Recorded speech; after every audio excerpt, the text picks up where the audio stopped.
सुप्रभात दर्शक बंधु आज जानुरी 15 तारिख गुरुवार चलतु नजर पकाइबा आज देश विदेशर प्रमुख खबर गुड़िक किंतु ता पूर्व जदि आपण मैंने आम वीडियो को लाइक करना आम वीडियो को लाइक करी कमेंट रे जय जगन्नाथ लिखंतु एसत आपण कौ जिलू आम वीडियो देखुं कमेंट माध्यम निश्चित जनातु। ऋण सुझिबा पई पिला बिक्री मासकर पिला को देदेले बापा माँ। ऋण सुझिबा पई पिला बिक्री मासकर पिला को देदेले बापा माँ। भद्रकरू बिक्री शिशुकन्या कटकरू उद्धार करा जायछि। जेजेमा सावित्री अभियोग पर तदंत आरंभ करथिला भंडारी पोखरी पुलिस। विभिन्न स्थान में छानभिन करबा परे राजा बगीचा अंचल शिशु कन्या को उद्धार करा जायछि। तेबे ऋण सुझिबा पई बापा माँ कटक रे रहुतबा संपर्कियों को 35,000 टंकार शिशुकन्या को बिक्री कर देथिले।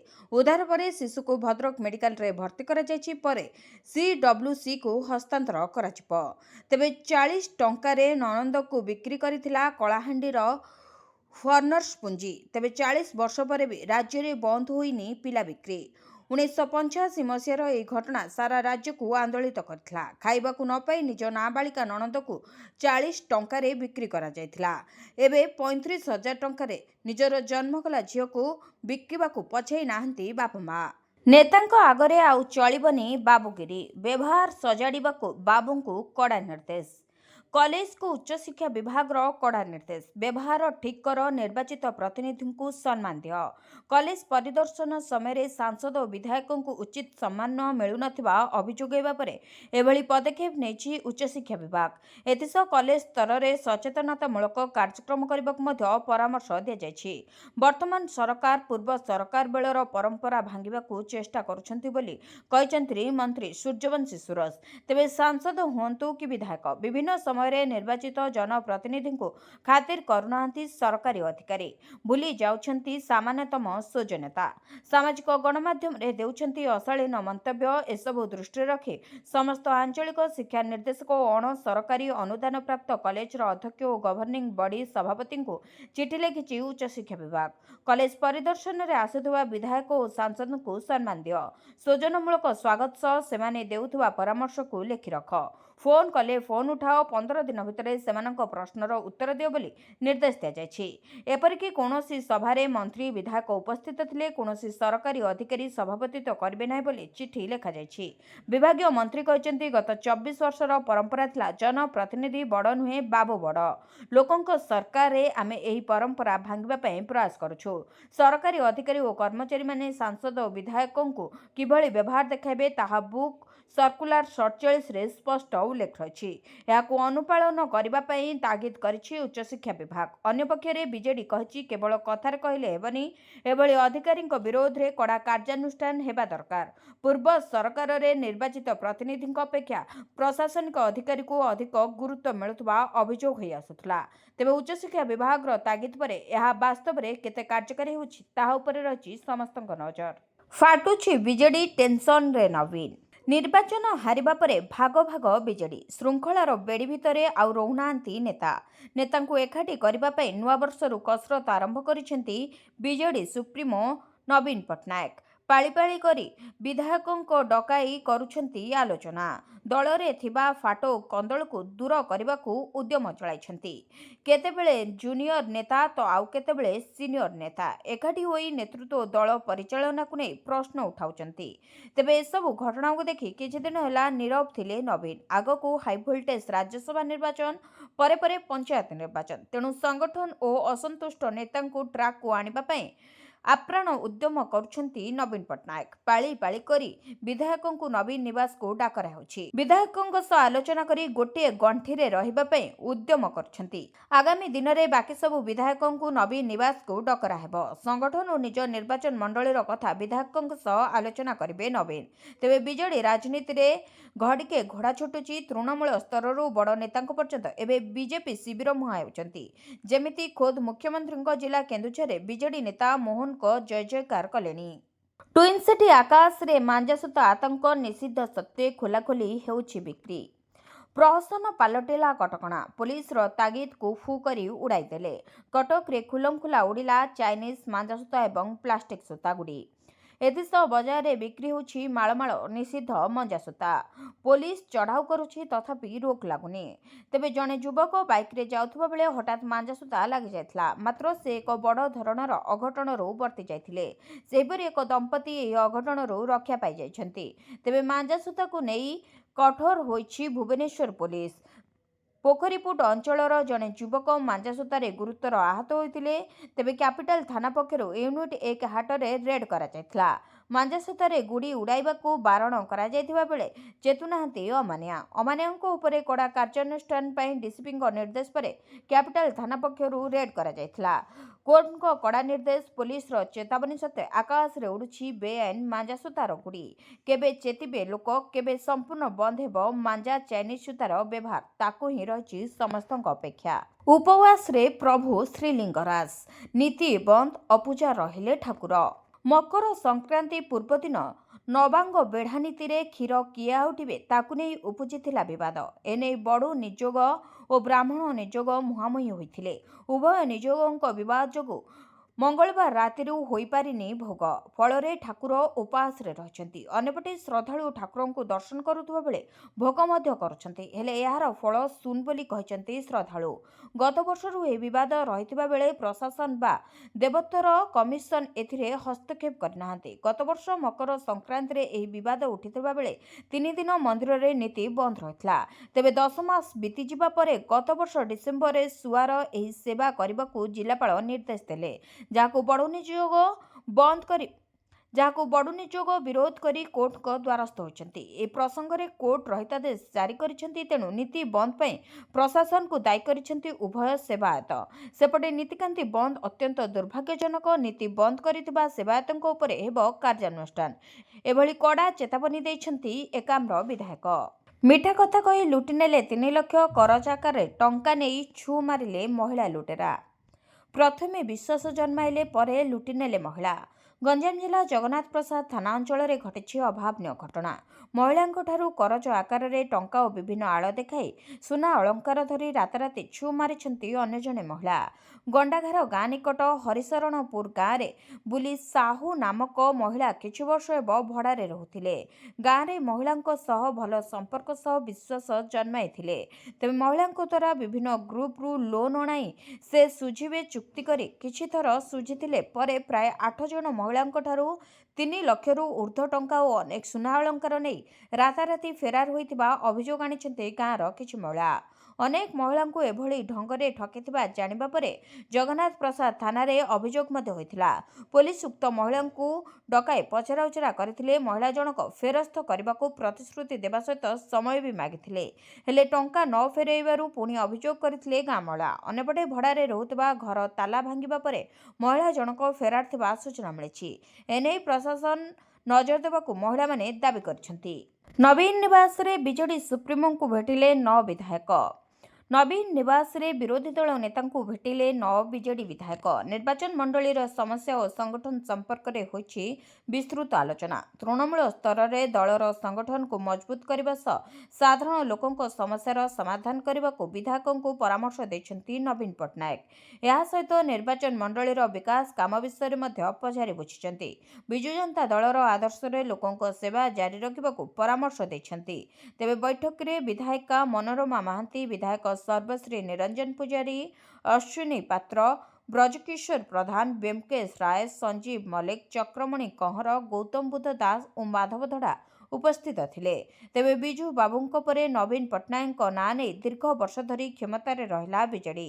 ଓଡ଼ିଶାବାସୀ ଆକୁଣ୍ଠ ସମର୍ଥନ ଦେଲେ। ନେତା ବିଧାନସଭାକୁ ଗଲେ, ବିଧାୟକ ହେଲେ, ମନ୍ତ୍ରୀ ବି ହେଲେ, ସାଂସଦ ବନିଲେ, ତଥାପି ଆଜି ପର୍ଯ୍ୟନ୍ତ ନିଜ ଉପରେ ଭରସା କରିପାରିଲେନି। ଏବେ ବି ନବୀନଙ୍କ ନାଁରେ ପୁଣି ପାରି ହେବାକୁ ଚାଲିଛି ପ୍ରତିଯୋଗିତା। ପୁଣି ଆମ ବସ୍ ଚାଳକଙ୍କର ଦାଦାଗିରି। ଭୁବନେଶ୍ୱରରେ ପୁଣି ଦେଖାଦେଲା ଆମ ବସ୍ ଚାଳକଙ୍କର ଦୌରାତ୍ମ୍ୟ। ସାଇଡ୍ ମରାକୁ କେନ୍ଦ୍ର କରି ଅଟୋ ଚାଳକଙ୍କୁ ମାଡ଼ ମାରିଲେ ଆମ ବସ୍ ଚାଳକ। पुणी राजधानी भुवनेश्वर देखादेला आम बस कर्मचारी एभली दुर्व्यवहार। तेबे घटना अनुसार बरमुंडा बसस्टाण्ड निकट में एक आम बस अटोरे घसी होता। अटो चालक जनक यह प्रतिवाद करिबारु आम बसर चालक जनक तांको माड़ मारिथिले। घटना को प्रतिवाद करी स्मार्ट सिटी ऑनलाइन अटो चालक संघ आंदोलन में बसिथिले। अटो चालक माने बरमुंडा बसस्टाण्ड रास्तार शह शह अटो रखी प्रतिवाद करथिले। फल प्राय 1 घंटा धरी बरमुंडा रास्तार गाड़ी चलाचल बाधाप्राप्त होता। पुलिसर बुझासुझा पर गाड़ी चलाचल स्वाभाविक होइछि। इरान छाड़िबाकू भारतीयों को परामर्श। इरान रे अमेरिकार संभाव्य आक्रमण को दृष्टि रखी इरान छाड़ी चली आसवाकू भारतीयों को परामर्श। इरान रे अमेरिकार संभाव्य आक्रमण को दृष्टि रखी एभली परामर्श दिया जायतिबा जणा पड़िछि। तेबे इरान रे रहुतबा भारतीयों को एडवाइजरी जारी करला भारतीय दूतावास। तेहरान स्थित भारतीय दूतावास एने एडवाइजरी जारी करिसेंति। तेबे जेते शीघ्र संभव सेते शीघ्र ईरान छाड़ी चली आसिबा पई भारतीयों को से परामर्श दैछंति। तेबे संप्रति ईरान हिंसारे ए पर्यंत 2500 जनकर मृत्यु हेलाणी। ओडिया भाषा रे हेबो सरकारी काम निर्देश देले मुख्यमंत्री। एणिकी ओडिया भाषा रे हेबो समस्त सरकारी कार्य। एने समस्त विभाग और जिलापाल मानकु चिठी होछि। साधारण प्रशासन और साधारण अभियोग विभाग पक्षरु निर्देशावली जारी होछि। समस्त नोटिस विज्ञप्ति पत्र विनिमय ओडिया रे हेबो। एथिरे खिलाफ कले तागिद कारण दर्शाओ नोटिस जारी हेबो। ओडिया भाषा साहित्य और संस्कृति विभाग पक्षरु एने पदक्षेप निया जायछि। तेबे राज्यर समस्त सरकारी कार्यालय मानकरे तथा ब्लॉक जिला स्तर रु आरंभ करी राज्य स्तर पर्यंत ओडिया भाषा रे सरकारी कार्य संपादन कराजिबो। एने राज्य सरकार निर्देश दैछंती। ए समस्त विभाग विभागीय मुख्य दप्तर जिलापालक कार्यालय समस्त अधीनस्थ कार्यालय सरकारक द्वारा परिचालित समस्त अनुष्ठान जेपरिक विभिन्न निगम पौर संस्था और स्वयंचालित संस्था इत्यादि एही निर्देश को पालन करेंगे। जो अधिकारी यार खिलाफ करेंगे तांकु तागिद कराजिबा सह कारण दर्शाओ नोटिस मध्य जारी हेबो। पुणी विराट हेले 1 नंबर टॉप 10 रे भारतीयों दबदबा। भारतीय क्रिकेटर पूर्वतन अधिनायक तथा स्टार बैट्समैन विराट कोहली पुणी थरे आईसीसी पुरुष ओडीआई बैटिंग रैंकिंग शीर्ष स्थान अधिकार करछंती। गत जुलाई 2021 पर प्रथम थर पर से 1 नंबर स्थान ग्रहण करिपारिछंती। तांको प्राय 5 वर्षर अपेक्षा पर एही सफलता मिल पारिछे। तेबे न्यूजीलैंड विपक्ष प्रथम ओडीआई रे विराटंकर 93 रन असाधारण इनिंग्स जोगु तांको सीधा सड़क एही फायदा मिलिछि। वर्तमान तांकर रेटिंग पॉइंट 785 रही जो से तांकर क्यारियर रे मोट 11 थर पर 1 नंबर स्थान रे रही पारिछंती। तेबे आपन को जणाई रखुछु जे अक्टोबर 2013 रे कोहली प्रथम थर पर एही रैंक रे शीर्ष स्थान ग्रहण करथिले। से मोट 825 दिन धरी एही पोजिशन रे रही आसिछंती जहा कोनोसी भारतीय बैट्समैन को मध्य सर्वाधिक रेकर्ड भाव परिगणित होछि। तेबे कोहली तांको सहयोगी रोहित शर्मा को पछरे छाड़ी एही शीर्ष स्थान ग्रहण करछंती। रोहित वर्तमान एही तालिकार 3 नंबर स्थान रे रहछंती एवं 2 स्थान तळको खसिछंती। न्यूजीलैंड रो डेरिल मिचले 1 स्थान ऊपर को उठी 784 रेटिंग सहित 2 नंबर स्थान रे रहछंती। प्रथम और द्वितीय स्थान मध्य मात्र गोटे रेटिंग पॉइंट रो व्यवधान रछि जा उभय खेलाड़ी मध्य एक रोमांचकर प्रतियोगिता सृष्टि करिछि। राज्य में 2 दिन शीतलहरी प्रबल जाड़े ओडिशा कलबल।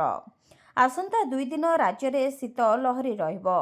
उपकूल ओडिशा और आभ्यंतरीण ओडिशा रे प्रबल शीत अनुभूत हो पारे। कटक जगतसिंहपुर अनुगुल झारसुगुड़ा और खोर्धा रे अधिक शीत रहिबो। सेपरि सुंदरगढ़ पुरी केन्द्रापड़ा जगतसिंहपुर और कोरापुट रे प्रबल कुहुड़ी देखा देई पारे बोली पाणीपाग विभाग आकलन करिछि। तेबे झारसुगुड़ा फुलबाणी और राउरकेला रे राति तापमात्रा 6 डिग्री रहि पारे।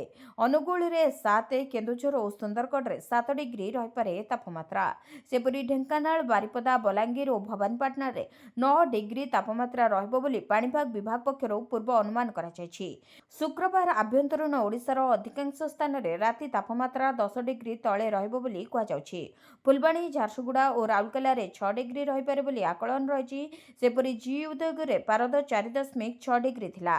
फुलबाणी और राउरकेला रे 7.1, झारसुगुड़ा रे 7.2, दारिंगबाड़ी रे 8, सिमलीगुड़ा रे 8.8, सुंदरगढ़ रे 9.6, बलांगीर रे 10.5 डिग्री रेकर्ड होइथिला। तेबे राउरकेला रे घन कुहुड़ी देखिबा को मिलिथिला। एटारे दृश्यमान दूरता 50 मीटर रु कम रहिथिला। भवानीपाटना रे मध्य समान धरणर कुहुड़ी रहितबा जणा पड़छि। 22 ନୁହେଁ 27ରୁ ଆରମ୍ଭ ହେବ ଗୋପାଳପୁର ବେଳାଭୂମି ମହୋତ୍ସବ 4 ଦିନ ଧରି ଚାଲିବ। ଘୁଞ୍ଚିଲା ଗୋପାଳପୁର ବେଳାଭୂମି ମହୋତ୍ସବର ତାରିଖ। ଜାନୁଆରୀ 27ରୁ 30 ତାରିଖ ପର୍ଯ୍ୟନ୍ତ 4 ଦିନ ଧରି ଅନୁଷ୍ଠିତ ହେବ। ପୂର୍ବରୁ ଜାନୁଆରୀ 22 ତାରିଖରୁ 26 ତାରିଖ ପର୍ଯ୍ୟନ୍ତ ଅନୁଷ୍ଠିତ ହେବା ନେଇ ସମୟ ଧାର୍ଯ୍ୟ ହୋଇଥିଲା। ତେବେ ଗୋପାଳପୁର ବେଳାଭୂମି ମହୋତ୍ସବକୁ ନେଇ ବାଣିଜ୍ୟ ଓ ପରିବହନ ମନ୍ତ୍ରୀ ବିଭୂତିଭୂଷଣ ଜେନାଙ୍କ ଅଧ୍ୟକ୍ଷତାରେ ମନ୍ତ୍ରୀଙ୍କ ବାସଭବନରେ ଏକ ପ୍ରସ୍ତୁତି ବୈଠକ ଅନୁଷ୍ଠିତ ହୋଇଥିଲା, ଯେଉଁଥିରେ 27 ତାରିଖରେ ରାଜ୍ୟପାଳଙ୍କ ଦ୍ୱାରା ଗୋପାଳପୁର ବେଳାଭୂମି ମହୋତ୍ସବ ଶୁଭାରମ୍ଭ ହେବା ନେଇ କାର୍ଯ୍ୟକ୍ରମ ସ୍ଥିର ହୋଇଥିବା ମନ୍ତ୍ରୀ କହିଛନ୍ତି। ତେବେ ଆସନ୍ତା 30 ତାରିଖରେ ମୁଖ୍ୟମନ୍ତ୍ରୀ ମୋହନ ଚରଣ ମାଝୀଙ୍କ ଦ୍ୱାରା ମହୋତ୍ସବ ଉଦ୍ଯାପିତ ହେବ। ତେବେ ପଲ୍ଲିଶ୍ରୀ ମେଳା, ସାଂସ୍କୃତିକ କାର୍ଯ୍ୟକ୍ରମ, ଶକ୍ତି ପୀଠରୁ ମଶାଲ ଶୋଭାଯାତ୍ରା, ବେଳାଭୂମି କ୍ରୀଡ଼ା ଆୟୋଜିତ ହେବ ବୋଲି ଜିଲ୍ଲାପାଳ କହିଛନ୍ତି। ତେବେ ବୈଠକରେ ମନ୍ତ୍ରୀଙ୍କ ସମେତ ଗଞ୍ଜାମ ଜିଲ୍ଲାପାଳ, ବିଏମ୍ସି କମିଶନର, ବ୍ରହ୍ମପୁର ଉପଜିଲ୍ଲାପାଳ, ବ୍ରହ୍ମପୁର ଏସ୍ପି ଆଦି ଉପସ୍ଥିତ ଥିଲେ। ବାଂଲାଦେଶୀ ଅନୁପ୍ରବେଶକାରୀ ସମ୍ପର୍କିତ ମାମଲା ହାଇକୋର୍ଟଙ୍କୁ ସନ୍ତୁଷ୍ଟ କରିପାରିଲାନି ସରକାରୀ ତଥ୍ୟ, ସବିଶେଷ ତଥ୍ୟ ଦେବାକୁ ନିର୍ଦ୍ଦେଶ। ରାଜ୍ୟରେ କେତେ ସଂଖ୍ୟକ ବାଂଲାଦେଶୀ ଅଛନ୍ତି, ଅନୁପ୍ରବେଶକାରୀ ଭାବେ କେତେଜଣ ଚିହ୍ନଟ ହୋଇଛନ୍ତି, ସେ ନେଇ ରାଜ୍ୟ ସରକାର ଯେଉଁ ତଥ୍ୟ ଦେଇଛନ୍ତି ତାହା ହାଇକୋର୍ଟକୁ ସନ୍ତୁଷ୍ଟ କରିପାରିନାହିଁ। ତେଣୁ 2 ସପ୍ତାହ ମଧ୍ୟରେ ସବିଶେଷ ବିବରଣୀ ଦେବା ଲାଗି ଗୃହ ସଚିବଙ୍କୁ ନିର୍ଦ୍ଦେଶ ଦେଇଛନ୍ତି ହାଇକୋର୍ଟ। ବାଂଲାଦେଶୀ ଅନୁପ୍ରବେଶ ରୋକିବା ପାଇଁ ରାଜ୍ୟ ସରକାର ଗତବର୍ଷ ଜୁନ୍ ମାସରେ ଏସ୍ଟିଏଫ୍ ଗଠନ କରିଛନ୍ତି, ଯାହା ଜରିଆରେ ଅନୁପ୍ରବେଶ ରୋକିବା, ବେଆଇନ ଭାବେ ରହୁଥିବା ଅନୁପ୍ରବେଶକାରୀଙ୍କୁ ଚିହ୍ନଟ କରି ସେମାନଙ୍କ ବିରୋଧରେ ଆଇନଗତ କାର୍ଯ୍ୟାନୁଷ୍ଠାନ ନେବା ଲାଗି ନିଷ୍ପତ୍ତି ହୋଇଛି। ତେବେ ପୂର୍ବ ସରକାର ଅମଳରେ ଚିହ୍ନଟ ହୋଇଥିବା ବାଂଲାଦେଶୀ ସଂଖ୍ୟା ଏବଂ ବର୍ତ୍ତମାନ ସଂଖ୍ୟା ଭିତରେ ଅନେକ ଫରକ ରହିଛି, ଯାହାକୁ ନେଇ ଆବେଦନକାରୀ ଆଜି ଶୁଣାଣି ସମୟରେ ଆପତ୍ତି ଉଠାଇଥିଲେ। ତେଣୁ ଆସନ୍ତା ତାରିଖ ସୁଦ୍ଧା ସବିଶେଷ ତଥ୍ୟ ଦେବା ଲାଗି ରାଜ୍ୟ ଗୃହ ବିଭାଗକୁ ହାଇକୋର୍ଟ ନିର୍ଦ୍ଦେଶ ଦେଇଛନ୍ତି। ସୁଭଦ୍ରା କିସ୍ତି ନେଇ ଉପମୁଖ୍ୟମନ୍ତ୍ରୀ ଦେଲେ ବଡ଼ ଅପଡେଟ୍, ଖୁବ୍ ଶୀଘ୍ର ଖାତାକୁ ଆସିବ କିସ୍ତି। ସୁଭଦ୍ରା ହିତାଧିକାରୀଙ୍କ ପାଇଁ ଖୁସି ଖବର, ଆସନ୍ତା 18 ତାରିଖ ଭିତରେ ମିଳିବ ସୁଭଦ୍ରା ଟଙ୍କା। ତେବେ ମୁଖ୍ୟମନ୍ତ୍ରୀ ନିଜେ ଏହି ଘୋଷଣା କରିଛନ୍ତି। ତେଣୁ ଖୁବ୍ ଶୀଘ୍ର ହିତାଧିକାରୀଙ୍କୁ ମିଳିବ ସହାୟତା ରାଶି। ମୋଟ 4,57,681 ଜଣ ମହିଳା ହିତାଧିକାରୀଙ୍କୁ ସୁଭଦ୍ରା ଟଙ୍କା ମିଳିବ ବୋଲି କହିଛନ୍ତି ଉପମୁଖ୍ୟମନ୍ତ୍ରୀ ପ୍ରଭାତୀ ପରିଡ଼ା। ସେ ଆହୁରି ମଧ୍ୟ କହିଛନ୍ତି ଯେ ନୂଆ ଭାବେ 1,78,398 ଜଣଙ୍କୁ ସାମିଲ କରାଯାଇଛି।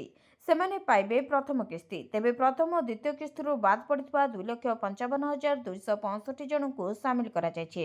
ସେମାନେ ବି ଏକାଥରକେ 2ଟି କିସ୍ତି ଟଙ୍କା ପାଇବେ। ସେପରି ଅଭିଯୋଗ ଶୁଣାଣିରେ 24,018 ଜଣ ହିତାଧିକାରୀଙ୍କୁ ସୁଭଦ୍ରାରେ ସାମିଲ କରାଯାଇଛି। ମୋଟ 250 କୋଟି ଟଙ୍କାର ସହାୟତା ରାଶି ସୁଭଦ୍ରା ହିତାଧିକାରୀଙ୍କ ଖାତାକୁ ଯିବ ବୋଲି ଉପମୁଖ୍ୟମନ୍ତ୍ରୀ ଘୋଷଣା କରିଛନ୍ତି।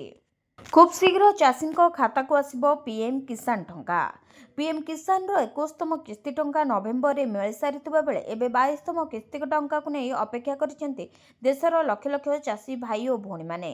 ତେବେ ଏହି ଟଙ୍କା କେବେ ଆସିବ ତାକୁ ନେଇ ଚର୍ଚ୍ଚା ମଧ୍ୟ ଜୋର ଧରିଛି। ଏହାରି ଭିତରେ ଜାତୀୟ ଗଣମାଧ୍ୟମ ପକ୍ଷରୁ ଏକ ରିପୋର୍ଟ ମଧ୍ୟ ପ୍ରକାଶ ପାଇଛି। ତେବେ ଜାତୀୟ ଗଣମାଧ୍ୟମର ରିପୋର୍ଟ ଅନୁସାରେ ପିଏମ୍ କିଷାନର 22ତମ କିସ୍ତି ଟଙ୍କା ଫେବୃଆରୀ ମାସରେ ଚାଷୀଙ୍କ ଖାତାକୁ ଆସିବ ବୋଲି ଚର୍ଚ୍ଚା ହେଉଛି, ଯାହାକୁ ନେଇ ଉତ୍ସାହିତ ଅଛନ୍ତି ଚାଷୀ ଭାଇ ଓ ଭଉଣୀମାନେ। କିନ୍ତୁ ଏହି ଟଙ୍କା କେବେ ଆସିବ ସେ ନେଇ ସରକାରଙ୍କ ପକ୍ଷରୁ ଏଯାବତ୍ କୌଣସି ବିଜ୍ଞପ୍ତି କିମ୍ବା ତାରିଖ ଘୋଷଣା କରାଯାଇ ନାହିଁ।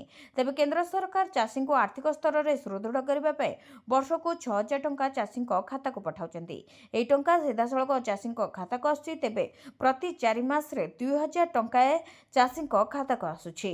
ମକର ସଂକ୍ରାନ୍ତିରେ ଆହୁରି ମହଙ୍ଗା ହେଲା ସୁନା। 10 ଗ୍ରାମକୁ କେତେ ଟଙ୍କା ଜାଣନ୍ତୁ। ମକର ସଂକ୍ରାନ୍ତିରେ ମହଙ୍ଗା ହେଲା ସୁନା ଦର। ଗହଣା କିଣିବା ପୂର୍ବରୁ ଟିକେ ନଜର ପକାଇ ଦିଅନ୍ତୁ କେତେ ରହିଛି ସୁନା ଦାମ। ଭାରତୀୟ ବଜାରରେ 24 କ୍ୟାରେଟ୍ ସୁନାର ମୂଲ୍ୟ ବର୍ତ୍ତମାନ 1,43,530 ଟଙ୍କା ରହିଛି। ସେହିପରି 22 କ୍ୟାରେଟ୍ ସୁନାର ଦର 1,31,650 ଟଙ୍କାକୁ ଛୁଇଁଛି।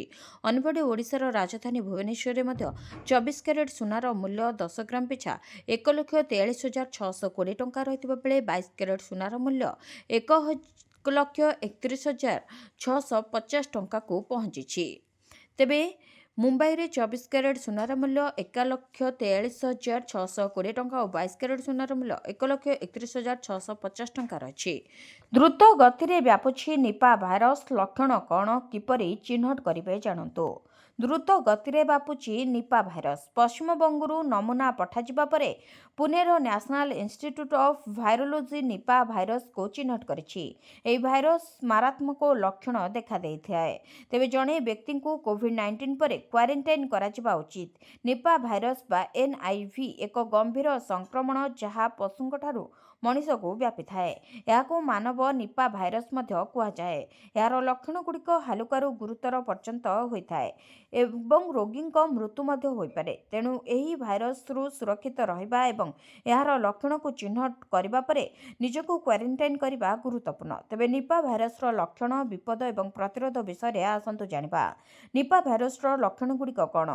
प्रथमे ज्वर होइबा, मुंड व्यथा, काश, गला जंत्रणा, निश्वास नेबारे कष्ट, बांती।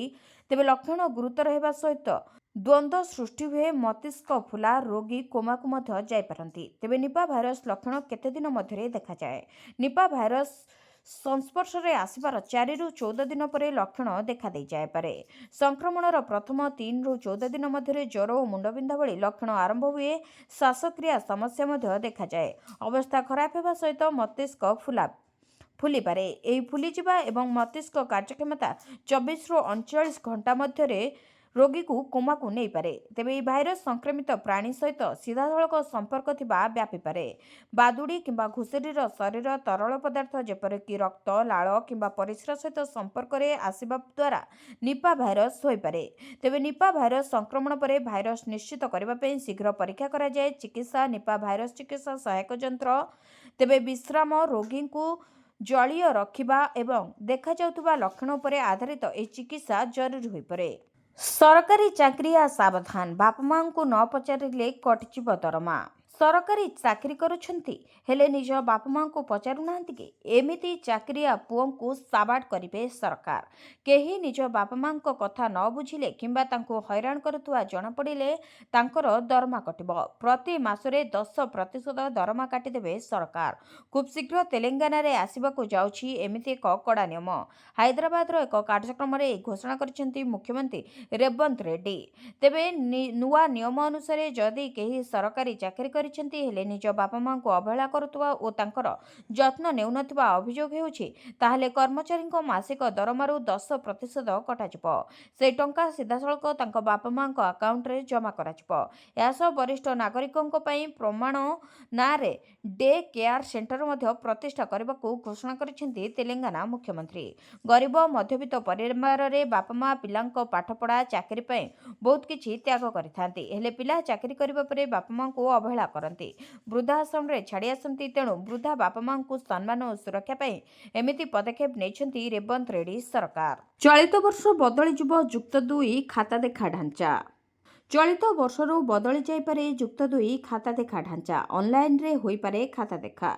जुक्त 2 कला विभाग खाता देखा ऑनलाइन रे होई पारे बोली सूचना देइछंती विद्यालय और गणशिक्षा मंत्री नित्यानंद गंड। कला विभाग खाता देखा ऑनलाइन रे करबाकू प्रस्तुति करा जाउछि। चूड़ांत पाई बजेट फाइनल होई नाही। बजेट अप्रूवल हेले निष्पत्ति निया जाई पारे बोली मंत्री सूचना देछंती। तेबे ऑनलाइन व्यवस्था रे परीक्षा उत्तर खाता मूल्यांकन कराजिबो बोली मंत्री संकेत देछंती। आनुषंगिक व्यवस्था पाई अर्थ प्रदान कराजिबो। टाइम पीरियड भितरे खाता देखा होई पारिबो बोली मंत्री कहचंती। एने विभाग योजना करुछि, प्रस्ताव मध्य दिया जायछि। अप्रूवल मिलिले कार्यकारी हेबो बोली मंत्री कहचंती। सेपटे एआई कैमेरा परीक्षा प्रश्नपत्र जगिब। गतथर एचएसई परीक्षा रे एआई कैमेरा लागिथिला। कोनोसी प्रश्नपत्र लीक होई नाही। एआई कैमेरा लागिबा द्वारा स्वच्छतार सह परीक्षा परिचालना होई परिबो। प्रश्नपत्र लीक हेब नाही बोली एही व्यवस्था करा जायतिबा गण शिक्षा मंत्री दृढ़ोक्ति प्रकाश करछंती। तेबे जुक्त 2 कला खाता ऑनलाइन रे देखा होई पारे। विद्यालय और गणशिक्षा मंत्री नित्यानंद एने सूचना दैछंती। बीजेपी नेता रविशंकर प्रसाद दिल्ली बासभवन रे अग्निकांड। दिल्लीर हाई प्रोफाइल अंचल Lutyens zone 21 mother Teresa crescent road स्थित वरिष्ठ बीजेपी नेता एवं पूर्वतन केन्द्रमंत्री रविशंकर प्रसाद सरकारी बासभवन रे एक अभावनीय घटना देखा मिलता। तेबे तांको घरर एक कोठरी धुआं उठा देखा याकु नै वीवीआईपी जोन रे उत्तेजना प्रकाश पाइथिला। प्रारंभिक तदंतरु जना पड़िथिला जे घरे रहितबा एक बेड रे निया लागि जायथिला। घरर कर्मचारी माने निया देखिबा मात्रे तुरंत अग्निशम बाहिनी को खबर दैथिले। अग्निकांडर खबर पाइबा परे अग्निशम बाहिनी दल तुरंत କାର୍ଯ୍ୟରେ ନିୟୋଜିତ ହୋଇଥିଲେ। ଯଦିଓ ପ୍ରଥମେ ସ୍ଥାନର ଠିକଣା ସମ୍ପର୍କରେ କିଛି ଦ୍ୱନ୍ଦ୍ୱ ଥିଲା, ପ୍ରାରମ୍ଭିକ କଲ୍ ମାଧ୍ୟମରେ କୋଠା ନମ୍ବର 2ରେ ନିଆଁ ଲାଗିଥିବା ସୂଚନା ଦିଆଯାଇଥିଲା। ତଥାପି ଯେତେବେଳେ ଅଗ୍ନିଶମ କର୍ମଚାରୀମାନେ ଘଟଣାସ୍ଥଳରେ ପହଞ୍ଚି ଅଧିକ ତଦନ୍ତ କଲେ, ସେମାନେ ଜାଣିପାରିଥିଲେ ଯେ ଘଟଣାଟି ପ୍ରକୃତରେ ରବିଶଙ୍କର ପ୍ରସାଦଙ୍କ ବାସଭବନ କୋଠା ନମ୍ବର 21ରେ ଘଟିଥିଲା। ଏହି ସାମାନ୍ୟ ସମସ୍ୟା ସତ୍ତ୍ୱେ 3ଟି ଦମକଳ ଗାଡ଼ି ବିଳମ୍ବ ନ କରି ସଠିକ୍ ଠିକଣାରେ ପହଞ୍ଚି ନିଆଁ ଲିଭାଇଥିଲେ। ଅଗ୍ନିକାଣ୍ଡ ସମୟରେ କୋଠରୀରେ କେହି ନଥିଲେ। କୌଣସି ଧନଜୀବନ ହାନିର ମଧ୍ୟ ରିପୋର୍ଟ ହୋଇନାହିଁ। ଭିକ ନୁହେଁ, ହିନ୍ଦୁମାନଙ୍କ ଗଳା କାଟିଲେ ସ୍ୱାଧୀନତା ମିଳିବ, ଆତଙ୍କବାଦୀ ଅବୁ ମୁସା। ପଡ଼ୋଶୀ ରାଷ୍ଟ୍ର ପାକିସ୍ତାନ ସୁଧୁରିବାର ନାଁ ନେଉନାହିଁ। ପାକିସ୍ତାନ ମାଟିରେ ଆତଙ୍କବାଦୀ କାର୍ଯ୍ୟକଳାପ ଦିନକୁ ଦିନ ବଢ଼ିବାରେ ଲାଗିଛି। ଆତଙ୍କବାଦୀଙ୍କ ପାଇଁ ଏହା ଭୂସ୍ୱର୍ଗ ପାଲଟିଛି। ଭାରତ ଆତଙ୍କବାଦ ବିରୋଧରେ ଲଗାତାର କଡ଼ା ଚେତାବନୀ ଦେବା ସତ୍ତ୍ୱେ ପାକିସ୍ତାନ ଆତଙ୍କବାଦୀଙ୍କୁ ସୁରକ୍ଷା ଆଶ୍ରୟ ପ୍ରଦାନ କରୁଛି। ଏହାର ଫଳସ୍ୱରୂପ ଆତଙ୍କବାଦୀମାନେ ଏବେ ଭାରତ ବିରୋଧରେ ବିଷ ଉଗାରୁଛନ୍ତି। ତେବେ ଏକ ସଦ୍ୟତମ ଘଟଣାକ୍ରମରେ LET ବା ଲସ୍କର-ଏ-ତୟବା ଆତଙ୍କବାଦୀ ସଂଗଠନର ଆତଙ୍କବାଦୀ ଅବୁ ମୁସା କାଶ୍ମୀର ହିନ୍ଦୁମାନଙ୍କ ମୁଣ୍ଡ କାଟ ପାଇଁ ଧମକ ଦେଇଛନ୍ତି। ଅବୁ ମୁସା କାଶ୍ମୀରର ଏକ ଭିଡ଼ିଓ ଭାଇରାଲ ହୋଇଛି, ଯେଉଁଥିରେ ସେ ହିନ୍ଦୁମାନଙ୍କୁ ହତ୍ୟା କଥା କହିଛନ୍ତି। POKରେ ଅବୁ ମୁସା ଏହି ଟିପ୍ପଣୀ ଦେଇଛି। ଏହାର ଭିଡ଼ିଓ ଏବେ ଜୋରଦାର ଭାଇରାଲ ହୋଇଛି, କିନ୍ତୁ ଏହି ଭିଡ଼ିଓଟି କେବେ ରେକର୍ଡ କରାଯାଇଛି ସେ ନେଇ କିଛି ସ୍ପଷ୍ଟ ସୂଚନା ମିଳିପାରିନାହିଁ। ଭିଡ଼ିଓରେ ମୁସା କହିଛି ଯେ କାଶ୍ମୀର ପ୍ରସଙ୍ଗ କେବଳ ଆତଙ୍କବାଦ ଓ ଜିହାଦ ଦ୍ୱାରା ସମାଧାନ ହୋଇପାରିବ। ଭିକ ମାଗିଲେ ସ୍ୱାଧୀନତା ମିଳିବନି, ବରଂ ହିନ୍ଦୁମାନଙ୍କୁ ମୁଣ୍ଡ କାଟିଲେ ସ୍ୱାଧୀନତା ମିଳିବ। ସୋସିଆଲ ମିଡିଆ ପୋଷ୍ଟରେ ଦାବି କରାଯାଉଛି ଯେ ମୁସା ବ୍ୟକ୍ତିଗତ ଭାବେ ପାକିସ୍ତାନ ପ୍ରଧାନମନ୍ତ୍ରୀ ଓ ବରିଷ୍ଠ ମନ୍ତ୍ରୀମାନଙ୍କୁ କହିଛି ଯେ ଜିହାଦ ଓ ଆତଙ୍କବାଦ ଦ୍ୱାରା କାଶ୍ମୀର ପ୍ରସଙ୍ଗର ସମାଧାନ ହୋଇପାରିବ ବୋଲି ସେ ବିଶ୍ୱାସ କରୁଛି। ଉଲ୍ଲେଖଯୋଗ୍ୟ ଯେ ଅବୁ ମୁସା ହେଉଛି LETର ଜଣେ ଆତଙ୍କବାଦୀ। ଭିଡ଼ିଓଟିକୁ ଶେଷ ଯାଏ ଦେଖିଥିବାରୁ ଆପଣଙ୍କୁ ଧନ୍ୟବାଦ। ଯଦି ଆପଣମାନେ ଏପର୍ଯ୍ୟନ୍ତ ଆମ ଭିଡ଼ିଓକୁ ଲାଇକ୍ କରିନାହାନ୍ତି, ଆମ ଭିଡ଼ିଓକୁ ଲାଇକ୍ କରି କମେଣ୍ଟରେ ଜୟ ଜଗନ୍ନାଥ ଲେଖନ୍ତୁ। ଏଥିସହିତ ଆମ ଚ୍ୟାନେଲକୁ ସବସ୍କ୍ରାଇବ୍ କରି ପାଖରେ ଥିବା ବେଲ୍ ଆଇକନକୁ ପ୍ରେସ୍ କରନ୍ତୁ।